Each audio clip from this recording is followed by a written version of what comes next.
Aujourd'hui, on inaugure la nouvelle caserne de Toulouse-Lougnon qui datait de 1938 et qui a été entièrement rénovée dans son intérieur, des aménagements nouveaux pour la rendre plus fonctionnelle, plus opérationnelle.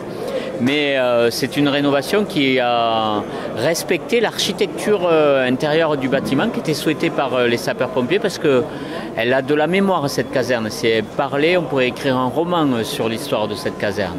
Depuis maintenant presque 10 ans, avec la nouvelle majorité du conseil départemental et le renouvellement qu'il y a eu au sein du SDIS 31, il y a eu un véritable investissement dans les casernes de pompiers en Haute-Garonne et notamment sur la métropole, sur Toulouse, qui n'avait que 2 casernes pour couvrir l'intégralité des interventions des Toulousaines et des Toulousains. Aujourd'hui, ce sont 5 casernes qui maillent le territoire. Toulouse-Lougnon, ici, elle n'intervient exclusivement que dans l'hypercentre entre les boulevards.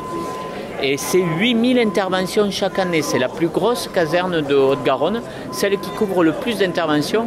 La plupart de ces interventions, c'est du secours à la personne, augmenté de plus de 5% depuis l'année dernière. Donc il y a besoin de recruter et d'investir dans nos casernes. Ici, ce sont 90 sapeurs-pompiers professionnels, 40 volontaires. Vous voyez, c'est un gros contingent d'engagés pour sauver des vies. Le département, on contribue chaque année au fonctionnement et donc à partie d'investissement porté par le SDIS à hauteur de 66% de son budget. Ça représente un peu plus de 60 millions d'euros. Vous voyez, c'est assez conséquent. Il y a 3085 pompiers en Haute-Garonne, dont 2000 volontaires. C'est une particularité aussi de notre service de secours. C'est basé sur les 2/3 du volontariat et de l'engagement de femmes et d'hommes au-delà de leur vie professionnelle et de leur vie personnelle. C'est une 3e vie. Donc je salue aussi ce volontariat.